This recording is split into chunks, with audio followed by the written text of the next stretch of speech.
Uma existência cristocêntrica, parte 2, para a gente finalizar o capítulo 7 da primeira carta aos Coríntios. Eu peço que você abra a sua Bíblia lá, nós vamos finalizar esse capítulo hoje. Eu queria chamar a sua atenção para esse título, Uma existência cristocêntrica, num capítulo em que Paulo parece estar tratando somente de casamento. Mas eu quero lembrar a você que o que Paulo está fazendo aqui não é dando alguns conselhos práticos para casamento. Paulo não está escrevendo para você olhar para a Escritura e dizer, agora eu sei o que eu tenho que fazer para que lá em casa dê certo. Não é um manualzinho. A Bíblia fala sempre sobre um único tema, a redenção. Esse é o grande tema. É por isso que nós chamamos a nossa abordagem hermenêutica, ou seja, a nossa abordagem de interpretação, de história da redenção. É por isso que Jesus não é uma boa chave hermenêutica para a Escritura. Se você tentar abrir a Escritura, e tem muita gente boa que tentou fazer isso, usando Jesus Cristo, você fica com uma série de problemas, principalmente quando você vai tentar enfiar Jesus em alguns textos do Antigo Testamento de um jeito artificial. Mas se você pensa em história da redenção, então você vê Cristo de Gênesis a Apocalipse. Você vê Cristo no Antigo e no Novo Testamento. Você vê Cristo na antiga comunidade israelita da aliança e na igreja como comunidade no Novo Testamento. Redenção. E redenção por quê? Porque estávamos vendidos ao pecado, precisávamos ser resgatados do pecado. Quando aconteceu isso? Gênesis 3, quando nossos primeiros pais desobedeceram ao mandamento de Deus. Deus colocou tudo para eles ali, deu uma ordem somente e eles quebraram essa ordem. Eles eram santos, eles eram puros, diferentemente de mim e de você, porque nós já nascemos no pecado. Nós já temos um impulso natural para o pecado. Nossa inclinação natural é para o pecado. Aquilo que foi dito algumas vezes já neste culto e ao longo desse dia, eu tenho certeza. De que nós viemos para cá, de que nós queremos louvar a Deus, que nós queremos ouvir a palavra de Deus. Nada disso faz parte da nossa natureza original. Nascemos no pecado, odiando a Deus, ignorando a Deus e sendo imundos aos seus olhos. Aí Cristo veio. E Cristo veio porque Deus disse que nos salvaria, que enviaria o seu Filho, que a semente da mulher esmagaria a cabeça da serpente. É por isso que a gente está aqui hoje. Eu e você não somos bons. Eu e você não prestamos. Eu e você, deixados a nós mesmos, estaríamos em qualquer outro lugar, menos num culto de adoração a Deus, muito menos numa igreja que quer abrir o Evangelho, a Bíblia e pregar a Bíblia. Talvez você estivesse numa igreja onde tivesse um show acontecendo, onde algum cantor famoso estivesse cantando, onde uma peça estivesse sendo apresentada. Mas num domingo à noite você vir para a igreja, no domingo de manhã você ter estado na igreja, pior. Se o pregador deste púlpito começar a falar qualquer outra coisa que não seja a pregação da palavra, você se sentir perturbado, incomodado com isso, isso é dádiva dos céus. Isso é graça. Isso é a obra de Jesus na redenção, cumprindo o mandato do Pai, de redimir os seus eleitos. Então a Bíblia tem essa preocupação, a redenção, o resgate.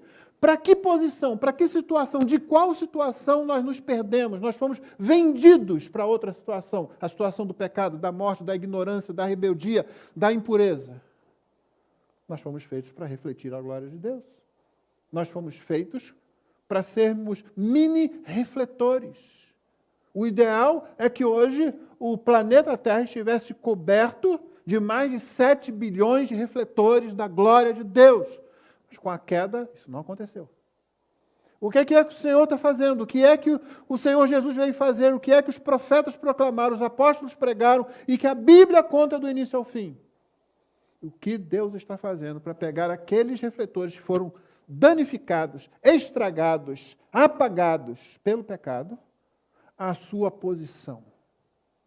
E não mais a posição original, mas uma posição com algo mais agora, com a obra do Filho. com a imagem do Filho, o modelo do Filho. É isso que a Bíblia está fazendo. Então, quando a gente chega no capítulo 7, você comete um erro gravíssimo se você vai para esse capítulo para tentar. Agora, eu vou descobrir aqui certas respostas para problemas no casamento, no divórcio, na separação, na viuvez, celibato. E o texto fala sobre tudo isso. Mas lembre-se, qual é a chave hermenêutica? História da redenção. É isso que tem que estar por trás, é isso que você tem que ver, senão você transforma esse texto e qualquer texto bíblico numa espécie de manual, ou numa espécie de legislação. E é por isso que muita gente se embanana com os 10 mandamentos. Vai pegar os 10 mandamentos lá, sem considerar a história da redenção, o que Deus está fazendo, sem considerar a progressão dessa história, sem considerar a organicidade dessa história, como uma coisa que vem antes se encaixa na outra que vem depois, perfeitamente. Sem considerar o poder de salvação que existe desde o começo, sempre funcionando por causa de Cristo, que veio num determinado ponto da história, mas sem que Cristo seja mencionado muitas vezes. Pode ser que para alguém aqui isso esteja meio assim, não, mas eu espero que não para aqueles que estão nessa igreja já há algum tempo. Porque se você está ouvindo a mesma coisa e ainda não entendeu, você tem que vir mais vezes e continuar vindo. E perguntando, né? A pessoa quer dizer o quê? Vai embora? Não, tem que ficar aqui mesmo. Ainda não entendeu, volta e quem sabe. A gente olha por isso. Então, nesse texto, Paulo está falando sobre diversas situações relativas ao relacionamento conjugal. Você deve se lembrar que ele começa o capítulo falando assim, olha, essa ideia de vocês, de algumas pessoas lá em Corinto, de que o melhor para evitar a imoralidade é que não haja relacionamento sexual nem dentro do casamento. Paulo disse, não, é o contrário disso. É por causa da impureza sexual que cada homem possua a sua esposa, cada esposa possua o seu marido. E é eufemismo no texto bíblico, ter, o verbo ter que é usado ali, que algumas versões traduzem como possuir, é eufemismo mesmo para relacionamento sexual. Não está falando ter, simplesmente ser casado, não. É ter vida sexual dentro do casamento. E Paulo continuou falando várias outras coisas, e nós chegamos até o versículo 31, da última vez em que olhamos para esse texto.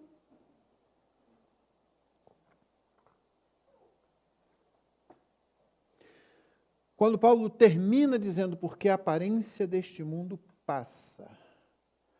Por que ele falou isso mesmo? Vamos lembrar, ele tinha dito, olha, o tempo se abrevia. Então, é bom, de agora em diante, não só quem é casado, seja como se não fosse casado, mas também os que choram como se não chorasse, quem se alegra como se não alegrasse, os que compram como se nada possuíssem, os que se utilizam deste mundo como se não fizessem uso dele, porque a aparência deste mundo passa. Os irmãos vão se lembrar que o tempo se abrevia, que é o que ele diz no verso 29, a solução para o tempo está na eternidade. Paulo está tratando desses assuntos e ele quer tirar... o spoiler aqui para todo o capítulo é o seguinte, Paulo ama o casamento, Paulo diz que o casamento é de Deus, Paulo ensina nesse texto, nós já vimos isso, que o casamento é a coisa natural de acontecer. Mas ele tem uma opinião pessoal que ele coloca aqui às vezes, e ele diz, eu penso isso. Que é de que a pessoa que não está casada, ficou viúva ou é celibatária, não se casou, ela não passará por certas aflições que fazem parte da própria vida conjugal. Os irmãos se lembram que eu toquei nesse ponto. Então ele diz, mas eu digo o seguinte, o tempo se abrevia, verso 29, o tempo se abrevia. Como é que a gente resolve essa questão? O tempo se abrevia, a solução para isso encontra-se na eternidade.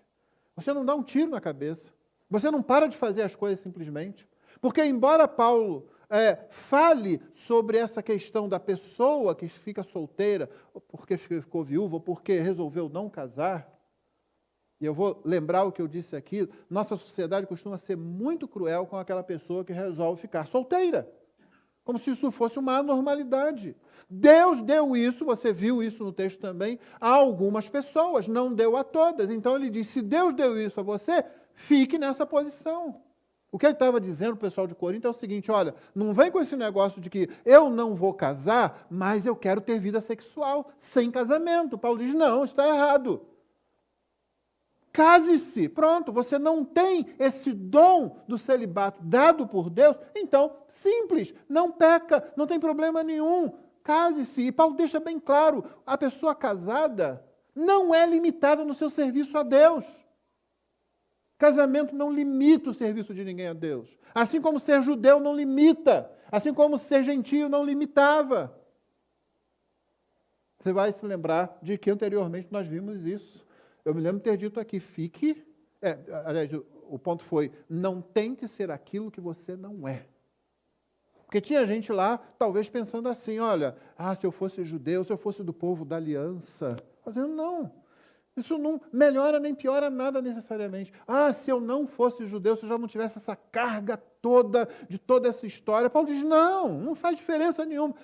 Se eu não fosse escravo, se eu fosse livre, se eu fosse escravo, que aí minha vida talvez fosse bem delimitada. Paulo está dizendo, olha, isso tudo é desculpa, isso tudo é aquela síndrome do se tão somente eu estivesse numa outra situação.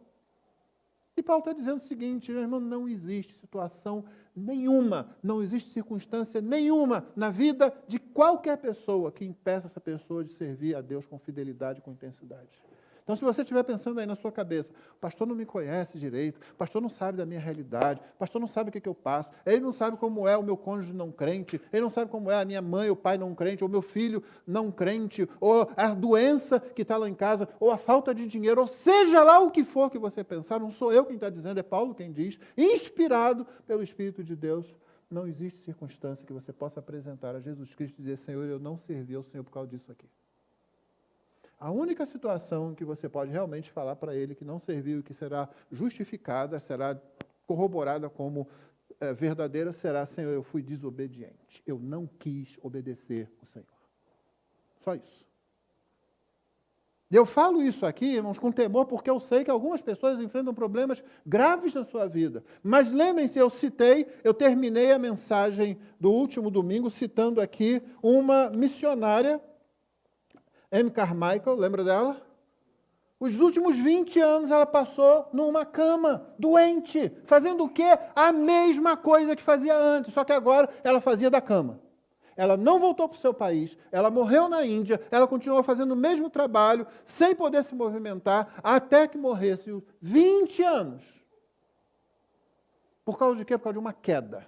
Ela caiu e aquilo se transformou num problema grave e ela teve que ficar lá. Isso impediu ela de trabalhar? Não. O que nos impede de trabalhar para Deus é a nossa desobediência. É a nossa falta de rendição a Ele. Nós inventamos desculpas. Senhor, se eu não fosse judeu, Senhor, se eu não fosse gentio, Senhor, se eu não fosse escravo, Senhor, se eu não fosse livre, Senhor, se eu não fosse solteiro, Senhor, se eu não fosse casado.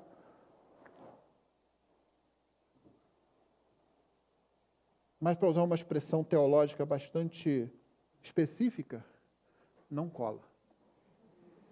Não cola.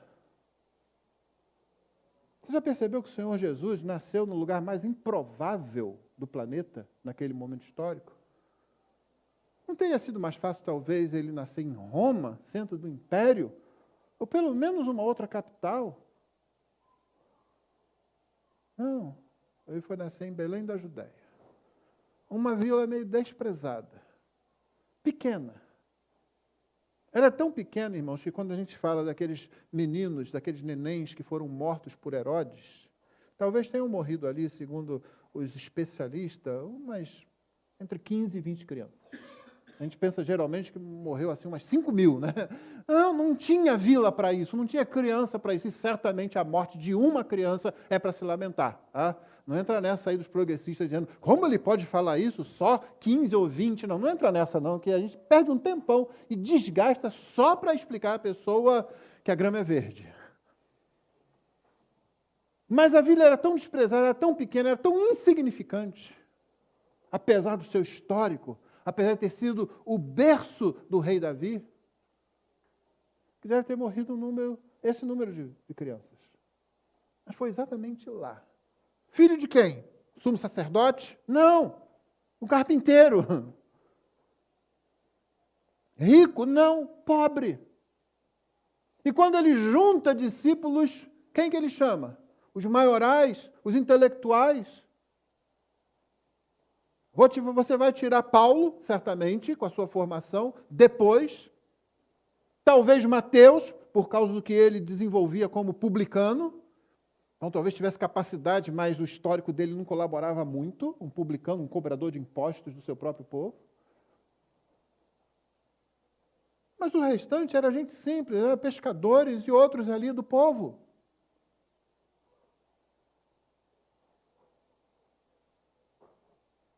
Você nota? Qual é a questão aqui? A questão é que não existe circunstância que limite o trabalho para Deus. O grupo de discípulos que Jesus deixou para continuar fazendo o trabalho dele era altamente improvável. Um logo se suicidou porque foi quem traiu Jesus. Então ele saiu fora. Colocaram Matias no lugar. Mas você ainda tinha lá quem? Você tinha Pedro, como sempre, né? Com aqueles rompantes que ele continuou tendo. Continuou tendo. Ele amadureceu, o Espírito Santo desceu, ele pregou o primeiro sermão da igreja e tal. Mas ele continuou tendo aqueles rompantes, aquelas coisas assim. Tipo, deixar de se juntar com os gentios quando o pessoal da circuncisão chegou. Você lê isso lá em Gálatas. Todos estavam ali. E você já aqui hoje por causa do que eles fizeram. Ou por causa do que Cristo fez através deles. Então, o que Paulo está fazendo aqui não é simplesmente dando dicas. Olha, se você for casado, talvez seja melhor para você servir a Deus. Não, Paulo nunca falaria um negócio desse. Se você for solteiro, então isso é muito melhor. Paulo não diz isso, não. Ele diz que cada um recebeu de Deus o seu dom. Aonde Deus colocou você, trabalhe para Ele, sirva a Ele, seja discípulo dEle, pregue o Evangelho dEle. Mas não dê desculpas dizendo, Senhor, não dá para te servir por causa disso ou daquilo. O que ele vem fazendo então? Ele vem falando sobre a redenção. É isso que ele vem fazer. Falando sobre a redenção. Portanto, os problemas do tempo, irmãos, eles se resolvem com o conceito, a perspectiva, a ideia da eternidade. Eu disse para os irmãos que a eternidade deveria adoçar a tristeza, conter a alegria, porque às vezes a gente pensa que a alegria dada pelas circunstâncias do mundo, inclusive aquelas que Deus dá, devem ser retidas. Não é uma alegria quando a gente pode fazer um trabalho como que foi feito ontem e você vê todo mundo colaborando? Não é uma alegria quando a gente apenas se reúne como um grupo de amigos e a gente faz um churrasco e todo mundo se alegra e participa. Mas quando você se apega a isso e quer reter isso e acha que isso aí é a alegria que está nos esperando e que você não pode ficar sem isso, não é uma alegria quando Deus dá livramento de um acidente, de uma situação qualquer, mas quando você acha que agora o livramento, a segurança da sua vida física, isso é a razão pela qual Cristo morreu, quando qualquer dessas coisas toma o lugar de Cristo Jesus como sendo a nossa suprema fonte de alegria nele mesmo, então nós criamos um ídolo, nós pusemos um demônio, porque o ídolo sempre é a representatividade de um demônio misturado com a nossa pecaminosidade. Foi isso que nós fizemos e começamos a nos desviar, nos apegando a isso. Você se casa, você começa a experimentar as alegrias do casamento, daqui a pouco vem as dificuldades e o problema e você diz, cometi um erro. Ao invés de você simplesmente lembrar, nós somos pecadores, nós temos que enfrentar isso. O que é que você quer quando você junta um pecador com uma pecadora e bota os dois para viver debaixo do mesmo teto? A gente fica, não foi aquele negócio que eu pensei que ia ser, igual aqueles filmes, aquelas comédias românticas, né? Não é aquilo, não. Não é. Quantos rapazes, e eu acho que principalmente moças, se deixam levar por aquele romantismo dali, até descobrir que casaram com um filho de Adão. E que o filho de Adão faz as coisas que Adão fez. Mesmo tendo sido resgatado, o pecado ainda está nele. O seu marido luta com o pecado, assim como a sua esposa luta com pecados.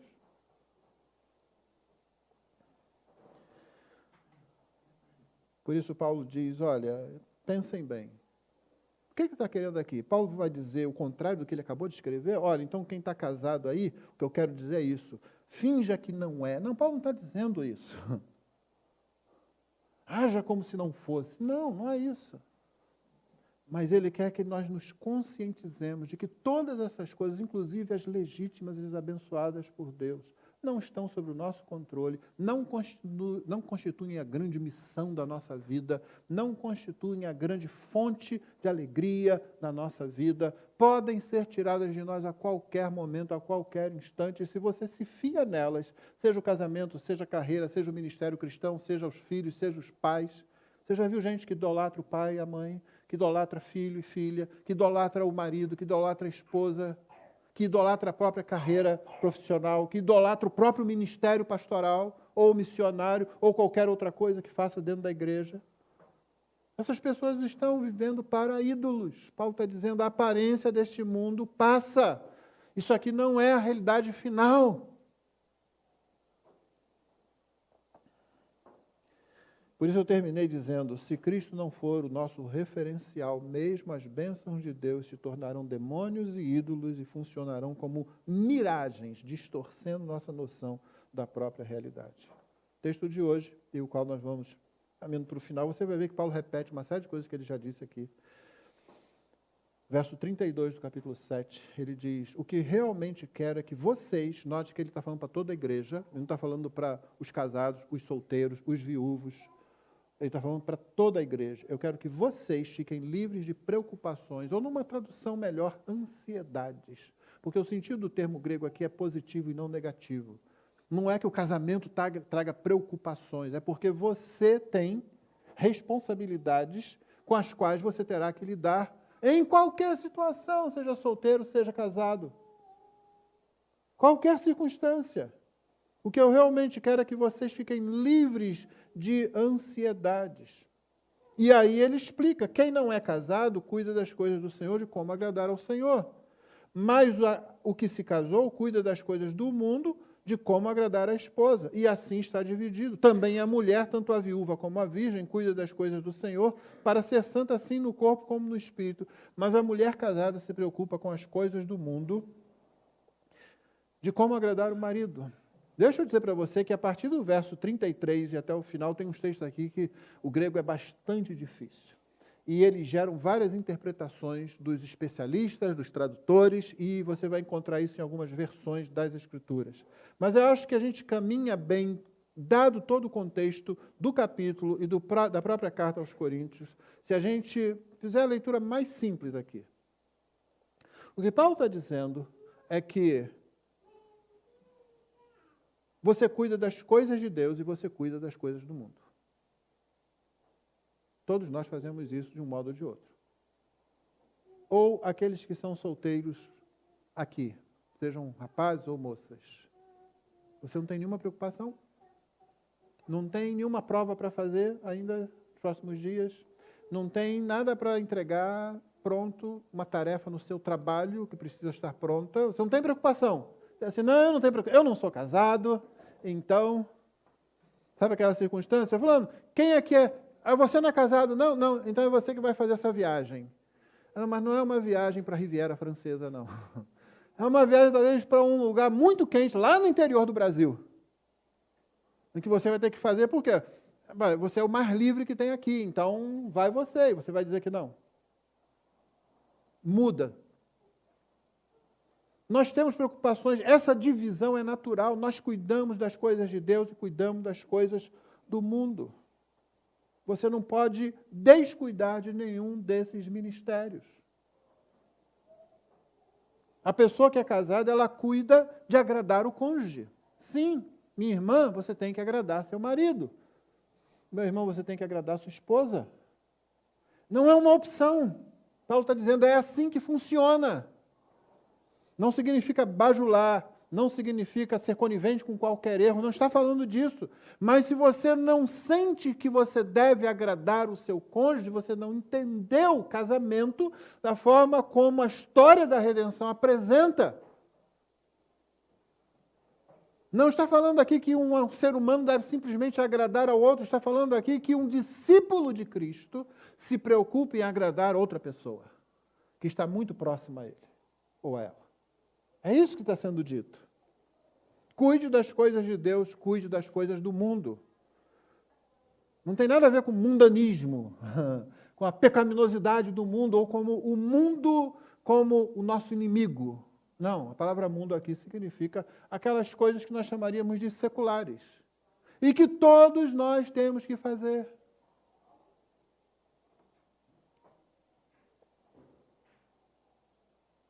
Todos precisamos. Todos temos ansiedade nesse sentido, todos temos responsabilidades. E Paulo continua no verso 35. Digo isto para o próprio bem de vocês. Note que ele falou de novo no plural. Não para impor limitações, mas tendo em vista o que é decente e para que vocês possam se consagrar ao Senhor sem distração alguma.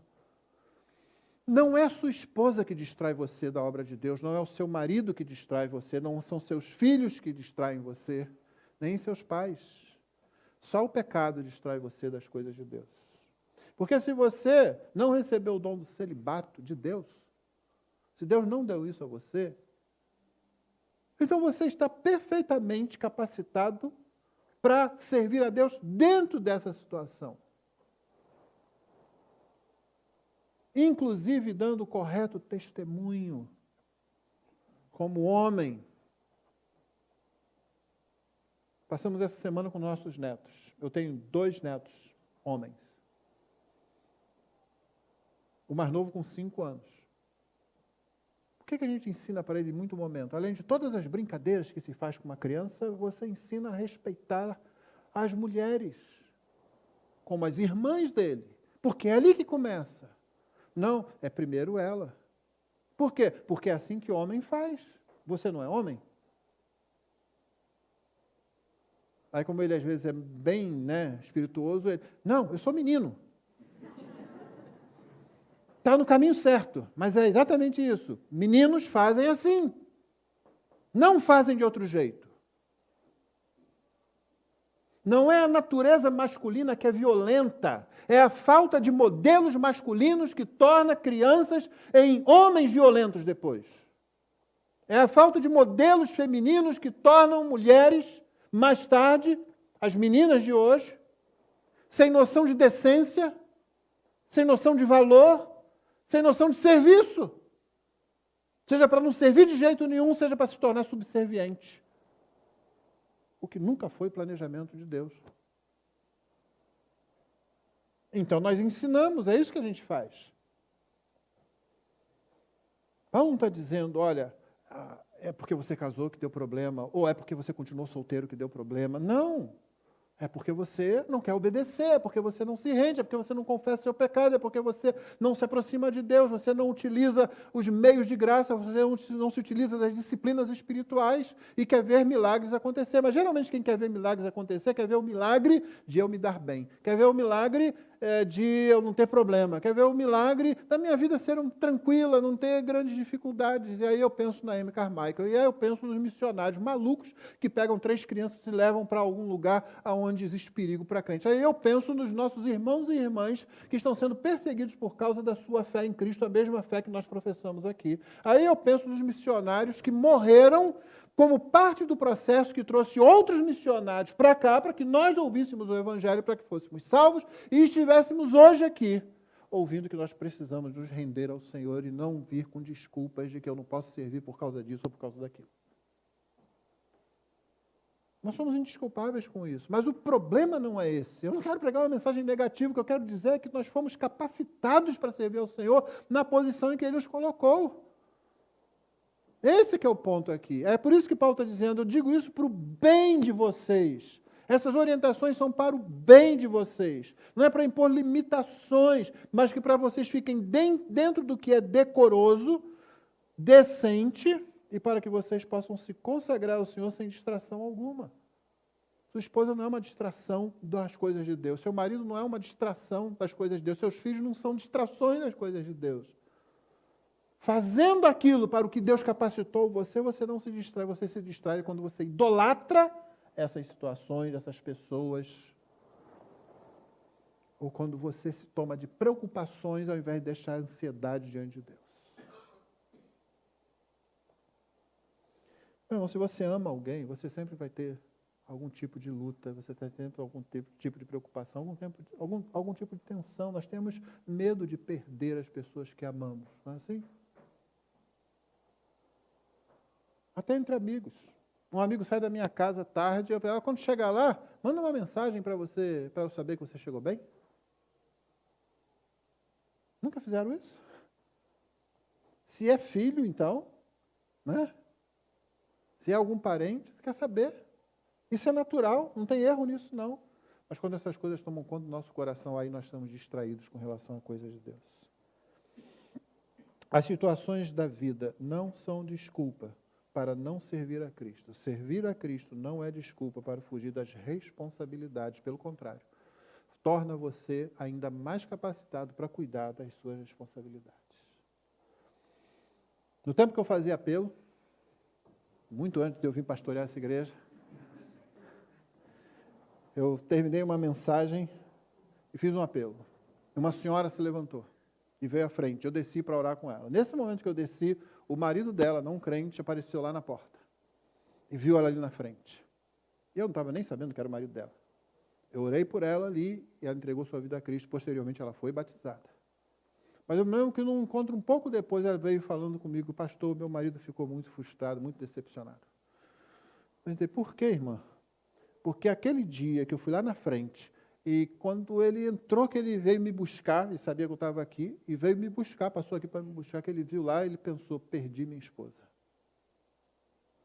E na mente dele, veio aquela ideia, aquela mulher que deixa suas responsabilidades de casa com o marido, com os filhos, com as coisas de casa, porque agora ela vai fazer as coisas na igreja.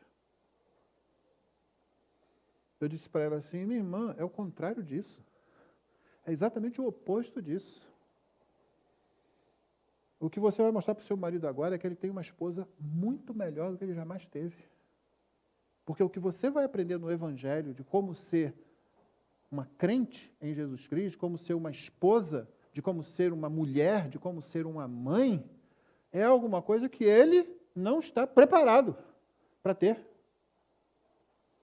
Ela ficou tremendamente aliviada com isso. E continuou firme na sua vida cristã. Porque era isso que tinha que acontecer. Não era qualquer outra coisa.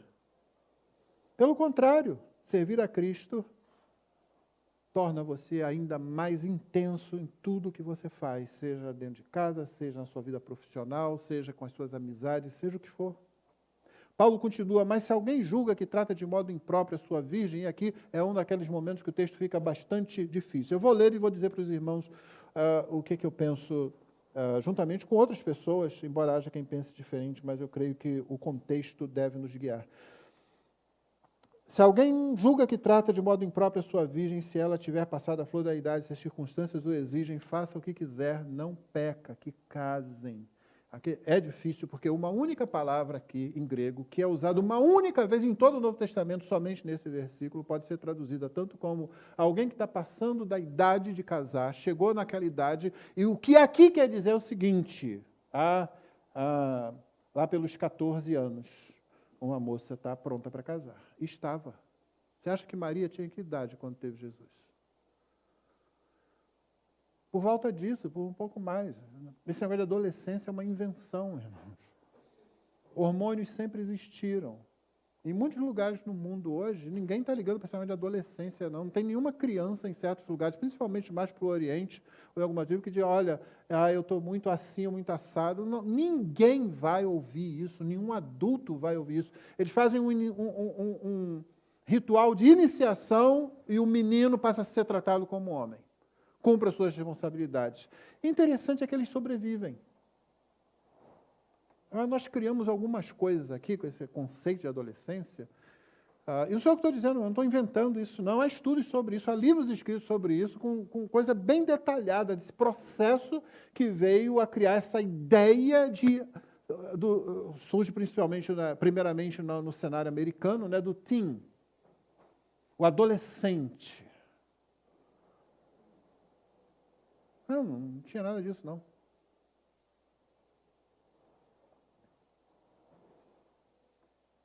Então pode ser alguém que está passando da floridade, pode ser também alguém que não consegue se conter. Está passando da maturidade, e nesse caso seria o rapaz. Eu penso que aqui não está se falando do pai da moça, porque o contexto torna isso muito difícil. O problema com essa interpretação, mas que eu acho mais fácil de resolver, é que nesse momento aqui os pais têm uma responsabilidade definitiva no casamento dos filhos. Não é como hoje. Os pais faziam acertos, os pais entravam em acordo. Não significa que o rapaz ou a moça não tivesse nenhuma palavra sobre o assunto, mas o papel do pai e da mãe eram muito importantes, eram, como eu disse, definitivos. Hoje não é assim. Hoje nós temos casamentos muito melhores, muito maduros, porque são as próprias moças e rapazes que decidem, não é? Por isso nossos casamentos são maravilhosos na nossa sociedade, não é? O negócio é esse, meu pai vai me dizer, minha mãe vai me dizer. Não, eu decido isso. E você vê aí, nós temos essa tradição de famílias, né? De rapazes e moças que ficam juntos desde que se casam por todos os 3 meses depois do casamento, 2 anos depois do casamento. A questão aqui da cultura, tanto de um lado como o outro, ela tem prós e contras. Mas eu penso que nós perdemos muito quando excluímos nossos pais e mães desse processo. Quando não ouvimos pais e mães, ou quando pais e mães se omitem nesse processo. Porque seu filho ou sua filha chega numa idade de casamento, já não é exatamente uma criança. Mas você deve falar. É melhor começar isso bem mais cedo. Porque senão seu filho e sua filha vão começar a repetir o que o mundo diz a respeito de casamento. E de vez em quando a gente ouve isso dentro da igreja também. Esses conceitos todos a respeito de casamento. Casamento não presta. Casamento é uma prisão. Casamento é bom só para o homem. Casamento é um inferno. Casamento é o fim de toda a liberdade. Casamento é um pouquinho de prazer no começo e depois é aquela mesmice. Esses conceitos não são bíblicos, não são divinos, não são evangélicos, eles são mundanos, no sentido do mundo como nosso inimigo. E às vezes nós alimentamos isso nas crianças, e às vezes permitimos que as crianças tenham acesso a filmes, a literatura, a histórias que vão colocando isso na cabeça delas. E hoje, com toda essa ideologia identitária, esse movimento identitário e os movimentos LGBT e as novas teorias sobre família e todo esse negócio que foge da Escritura e que só pode e só traz infelicidade, tristeza, dor e angústia para aqueles que se envolvem nisso, embora é óbvio que o discurso vai ser outro, acredite, irmão, o outdoor do inferno é maravilhoso. Nunca vai ver um outdoor no inferno com labaredas, tridentes. Nunca vai ser isso. Vai ser uma ilha paradisíaca. Mas é só propaganda. Então, quando nós temos tudo isso sendo jogado sobre os nossos filhos e filhas, pais e mães que se omitem, depois vão chorar de tristeza. E ainda vão simplesmente dizer, vocês fizeram a escolha de vocês, porque é um jeito de pais e mães lavarem as mãos. E às vezes é um jeito também do rapaz e da moça se desculparem, né, lançar a culpa sobre as próprias decisões, porque eles tomaram decisões também sobre outros.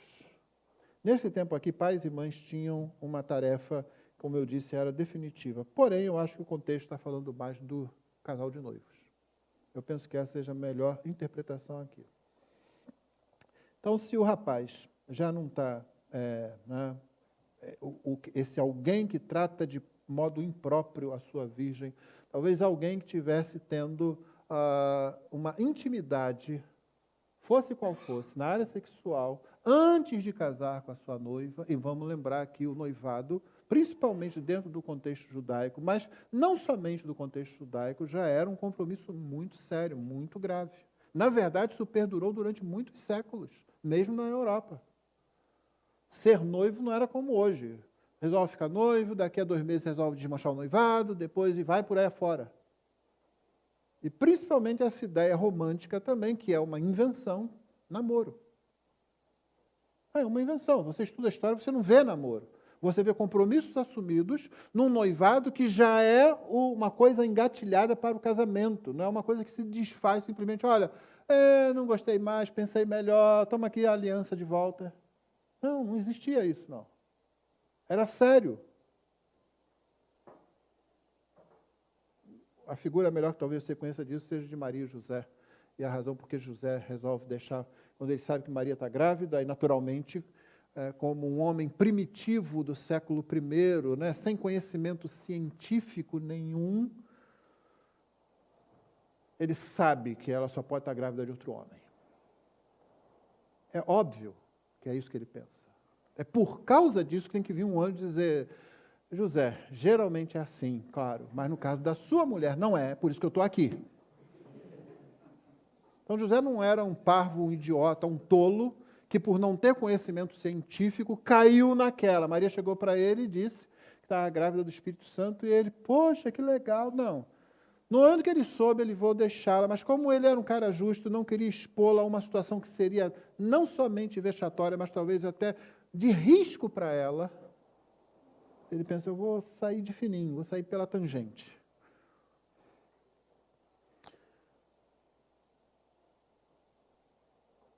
Um anjo tem que vir e falar com ele. Um anjo tem que vir e avisar. Então, talvez alguém que estivesse nesse relacionamento de noivado antes do casamento estivesse fazendo aquilo que muitos jovens hoje, inclusive nas igrejas, acham que pode fazer. Nós já estamos comprometidos, nós podemos ter relações sexuais, ou nós podemos ter intimidade. Não, não pode, irmão. Não pode, irmã. Não tem como fazer isso e continuar servindo a Cristo corretamente. Não tem como ser crente e fazer isso. Não importa o que o mundo aí diga. E é incrível que pessoas assim, eu conheci alguns assim na igreja, gente que, nossa, que tristeza, que dor, pastor, nós estamos assim quase, ainda não, mas sabe lá. Aí casa. Aí 5 anos depois você pergunta como é que está a vida sexual desse casamento. Mas cadê aquele fogo todo? Não precisa você necessariamente ligar uma coisa com a outra, embora tenha ligação. Não pense que as coisas que você admite antes do casamento, que elas não terão influência em você depois do casamento. Se você avança o sinal e tem relacionamento sexual antes do casamento, você está tendo relacionamento sexual fora do casamento. E se você tem relacionamento sexual fora do casamento, por que você não faria isso de novo depois de estar casado? Você já abriu essa porta. Só que agora é o seu casamento e você vai ter um relacionamento fora do seu casamento. Então, não existe nada que a gente faça contrariando o modo como Deus fez as coisas, irmãos, que traga alegria para a gente. É só a aparência do mundo, aquela que passa, aquela miragem. Então, aqui, talvez um rapaz estivesse vivendo isso, ou talvez, por causa da demora dos pais em decidir, ou por causa daquele bando de mestres ali dizendo, olha, é melhor você não casar, pense de novo, não sei o quê, e adiando o casamento. Só que isso vai ficando muito difícil, principalmente para o rapaz. E Paulo está dizendo, olha, se as circunstâncias o exigem, quer dizer, se traduzindo o passado da flor da idade como não tendo controle, faça o que você deseja, case. Não é faça o que você deseja, comece vida sexual, é case. Contudo, aquele que está firme em seu coração e não se sente obrigado, mas tem domínio sobre a sua própria vontade, porque recebeu isso de Deus, conforme o contexto avisa, e resolveu em seu coração conservar virgem a jovem, fará bem. Se você tem controle, se você recebeu isso de Deus, seja porque precisa adiar, seja porque você resolveu que não é o que você vai fazer, não peca. Não entre num relacionamento fora do casamento. Case. Se tem controle, então não case. e não tenha relação sexual.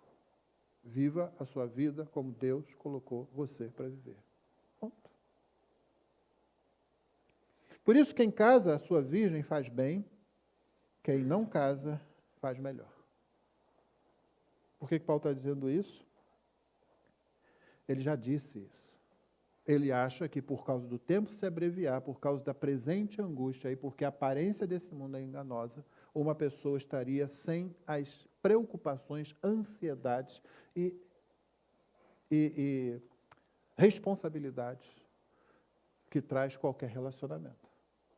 Ele não está colocando um abaixo do outro, mas ele está dizendo que, do ponto de vista dele, ele acha que esse é um caminho melhor. Embora ele saiba que essa é uma opinião dele. Não vamos lembrar aquelas 3 coisas que eu falei, que esse texto, esse capítulo tem. Tem aquilo que primeiro vou dizer, tudo que Paulo está escrevendo aqui é inspirado, tá, irmão? Inclusive quando ele dá a própria opinião. Por isso que ele vai terminar dizendo, segundo a minha opinião, e penso que também eu tenho o Espírito de Deus. A opinião de Paulo não é só uma opinião jogada, é a opinião de alguém cujo o Espírito é controlado pelo Espírito de Deus para escrever texto inspirado. Então, nunca pense que aqui é Paulo que está falando, não é o Espírito, não. Tudo que está na Bíblia, tudo que Paulo está falando é o Espírito Santo. É que tem aquelas 3 coisas, 3 caminhos. Tem o que a Bíblia ordena e você tem que fazer, tem o que a Bíblia proíbe e você não pode fazer, e tem aquilo que a Bíblia diz, como nesse caso aqui, você pode casar e você pode não casar. Nenhum dos dois é pecado. Pecado é você casar e não querer cumprir as responsabilidades, inclusive sexuais, que competem a um casado, a uma casada. Pecado é você não se casar, mas querer ter direito à vida sexual. Isso é pecado. Agora, o que Paulo está dizendo aqui é o seguinte, olha, eu acho melhor isso. Inclusive, é o que ele vai falar para as viúvas agora. Ele vai dizer, a mulher está ligada ao seu marido enquanto ele viver. Por associação, isso serve para o homem também, tá? Ele não precisa repetir isso. Até porque todo o capítulo até aqui ele veio fazendo isso, falando do homem e da mulher, do homem e da mulher. Uma coisa que é extraordinária num texto escrito, na época em que esse texto foi escrito, por um homem que o pessoal chama de machista. Mas que coloca as mesmas responsabilidades para os homens, o tempo todo. E faz questão de dizer, a mulher isso assim, o homem isso assim. Às vezes coloca o homem primeiro, o homem isso assim, assim, a mulher aquilo assim, assim, assim. Ele não tem diferença. A mulher está ligada ao seu marido enquanto ele viver. Mas se o marido morrer, ela fica livre para casar com quem quiser, mas somente no Senhor. A única condição que ele coloca é o seguinte, case com crente. Porque ele está falando da igreja, ele não está falando em geral, ele está falando da igreja. Case com crente, não case com não crente. Não é só que vocês, um casal, com um crente e um não crente, tem assim, umas ideias um pouco diferentes. Não, é completamente diferente. É tudo completamente diferente. Pode funcionar? Pode funcionar. Mas sempre será um peso, principalmente para o crente. E o crente conhece a realidade. A outra pessoa só sabe a aparência do mundo, aquela que passa. Por aí você já nota. Porém, ela, essa viúva, será mais feliz se permanecer viúva, segundo a minha opinião. Está dizendo, olha, as implicações de você entrar num outro casamento, isso tem que ser tão bem pensado quanto o que ele disse anteriormente para aqueles que são jovens, virgens e que vão casar. Pensa direito, pensa antes. Então ele está falando aqui para a viúva. Você vai ter que entrar numa outra família, né? Você vai entrar agora numa outra família, você vai se casar, você está entrando numa outra família. Por enquanto aqui você não tem peso nenhum sobre você. E se você é crente, você pode, de repente, estar dentro daquela ordem das viúvas, que foi uma das primeiras que surgiu na igreja. Uma coisa organizada, definida, um rol definido das viúvas, aquelas mais velhas, porque Paulo vai dizer, numa de suas cartas a Timóteo, que as viúvas mais novas devem se casar. Ficou viúva novinha? Casa. Não começa a rodar por aí, não, arrumando confusão.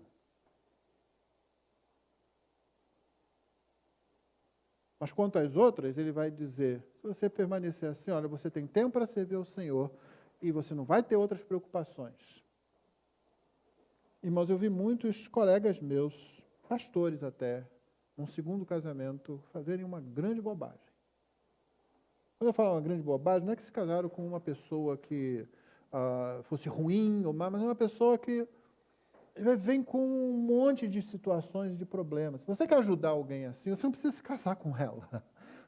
Você pode ajudar de diversas formas, olha, ajudar a família, olha lá, mas você não precisa se casar. Quando você se casa é diferente. Aí você vê pessoas presas, e às vezes pastores presos agora com seu ministério comprometido porque se uniram só pensando em eu não posso ficar sozinho, eu não posso ficar sozinho, eu não posso ficar sozinho. O mesmo Deus que não dá o dom do celibato, também dá o domínio próprio. Para que as coisas aconteçam do jeito certo, corretamente, com sabedoria. E não como alguém que não sabe se conter. Essa pessoa precisa ser confrontada e dizer, você é homem ou o quê? Porque, novamente, é uma daquelas coisas que a gente ensina para o menino, né? O homem não é esse que tem que ter, porque ele... Não. Eu já ouvi isso de um homem dentro da igreja. Não foi aqui, foi muito antes de eu vir para cá. Uma irmã de saia curta, ele diz, pastor, eu sou homem. Eu digo, mas você não é crente? Você não é crente? É por isso que o tema, irmãos, é esse, a respeito desse capítulo. Não casamento, mas existência cristocêntrica. Porque se você acha que ser homem ou ser mulher justifica fazer algo fora do que Deus quer, então Cristo não é o centro da sua vida. Se você acha que necessidade justifica, e a sociedade à nossa volta coloca isso na nossa cabeça,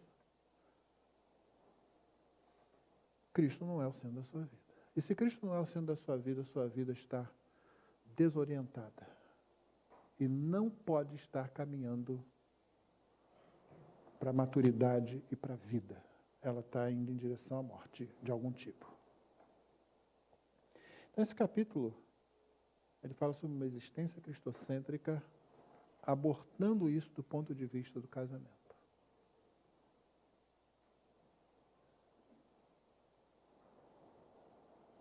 Nós temos sempre dois caminhos aqui, irmãos.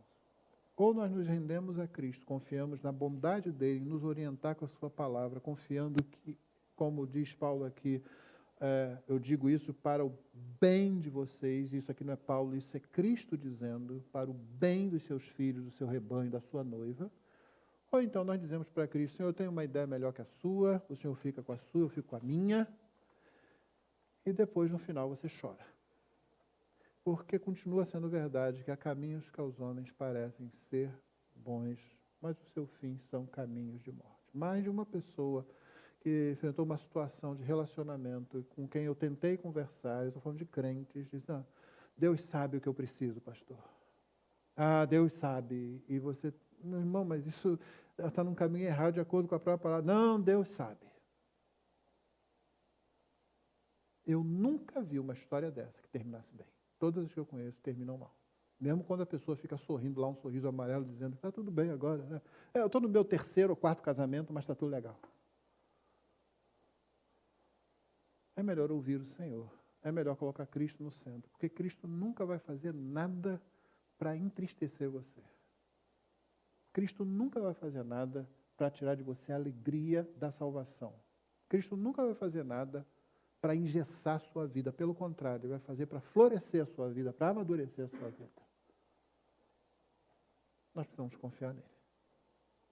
Aquilo que a gente canta, Cristo ajudará, Cristo salvará, Cristo fará, precisa ser verdade na nossa vida quando essas coisas se mostram, se apresentam diante de nós. Eu termino dizendo, irmãos, o casamento não é um aspecto da nossa vida onde nós reinamos. Uma área da nossa existência, nossos relacionamentos não são uma área da nossa existência em que nós mandamos e nós somos senhores. Continua debaixo do senhorio de Cristo. E qualquer outra compreensão a respeito disso só poderá trazer dor, lágrimas e tristeza àqueles que insistem em confiar em si mesmos e não na palavra do Senhor. Que Deus nos abençoe. Vamos orar?